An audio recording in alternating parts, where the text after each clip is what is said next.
Hey everyone, this video is an answer to an email I got shortly after posting this video here, setting up the JVC Averio GZ-HT6 and the Lettuce 35 mini depth of field adapter. The question I got was not about the setup, but about my case. The case I used is an aluminum case made by a company called Tool Shop. I got it at a local hardware store called Menards. I bought it for 20 bucks. I planned on doing a video about it back then, but I sold it before I could do that, along with my depth of field adapter when I made the move to DSLR. I had planned on getting a nice Pelican case for my DSLR stuff, but I ran out of money after buying the Zoom H4n and extra SD card and extra lens.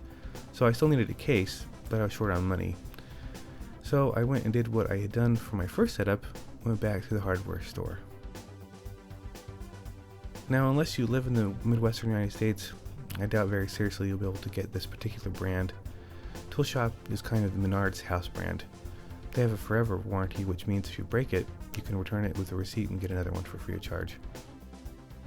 The case comes with a foam insert that is very similar to the Pelican's plug-in peel foam. It allows you to customize it to fit whatever you're putting in it. It's pretty nice. The lid of the case has a loosely inserted tool holder that comes out by way of a twist knob. I took mine out. And this cost 20 bucks and it's built very, very well. It is strong and sturdy, and the previous one I had took a lot of abuse, held up quite a bit to a lot of abuse. So here's how I have my case organized and laid out. I was able to get quite a bit of stuff in there. Here is my HTDZ shotgun microphone. It's always nice to have them, nice and handy. And here is my fantastic Zoom H4n field recorder and case. Got a really nice case. I'll never go without it again. Here is my redhead fuzzy windscreen for my Zoom. It works great. You wouldn't think so, but it does. And here's the shock mount adapter for the Zoom. It lets you mount it into a shock mount like this. That's nice. And here's my Asden shock mount. It's really nice. I like that a lot. Here's my battery charger from my Canon batteries. I do have room for a few lenses. Here's my kit lens that came with my camera. It's okay, but you really need to have more lens choices. And here is a collapsible rubber hood for the kit lens. Keeps the sun out of the camera. It's nice. And here is a Canon 50mm 1.8 EF lens. This is pretty nice. I just wish I had a focus. I wish the focus ring was bigger on it. It also has a rubber hood. And here is my Ziploc accessory bag. It's got my AC adapter, my AV cables, and other things I need. The bag just keeps everything in one place and makes it easier to store.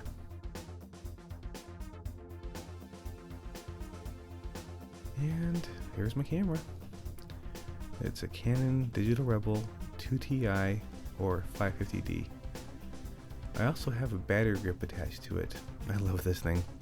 This adds more weight to the camera, which makes it a bit nicer for stability. It also has a tray with 2 battery bays in it, so you can get twice as much battery time. It also has a really cool feature that I love. It takes the most commonly used controls that the camera uses up the top here and adds them to the side. So it makes taking portrait-oriented pics much more comfy.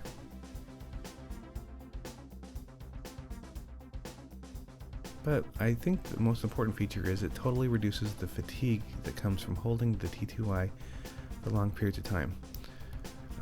It feels more like you're holding a 7D versus a 2Ti. Anyway, I highly recommend getting one. Also, a few items that I place loosely in the case: my windscreen for the shotgun mic. Here's an extra battery grip or tray for the battery grip that allows me to use 6 AA batteries And that's really a nice addition to have in case you run out of regular batteries and need something in a pinch. This is the audio cable for my shotgun mic.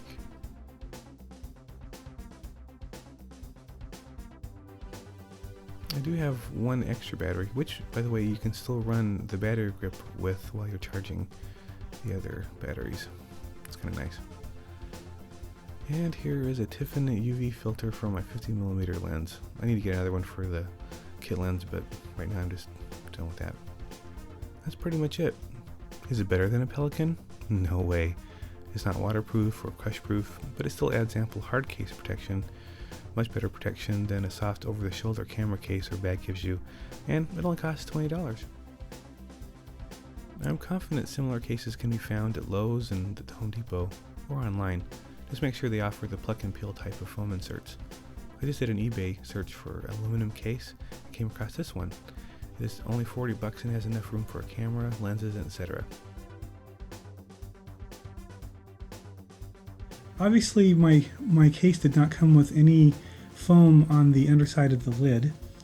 A lot of times they'll come with that. It's also called egg carton foam or acoustic foam. In any case, mine didn't come with it, and so I had to improvise on my own. So I came up with this. I went to Walmart and I bought some mattress pad foam, and this particular one was the cheapest one I could find. I think it was $11. It fits a double size bed or a queen size bed, and it has varying different patterns on this. This one just has wavy ones, but they also have ones that have circles, and it just, anyway. It was really cheap. It was really easy to do. All I did is I measured the interior dimensions of the underside of my lid, and I drew some lines. As you can see, there's still some dark lines here, and I cut it with scissors, and it fits in really nicely.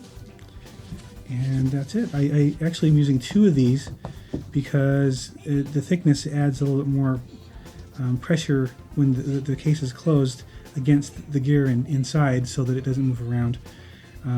Adds just a little more protection. It's nice, and it's cheap. So in case any of you, when you get your aluminum cases, don't have ones that have the egg carton foam, you can use this as an alternative and it works just well.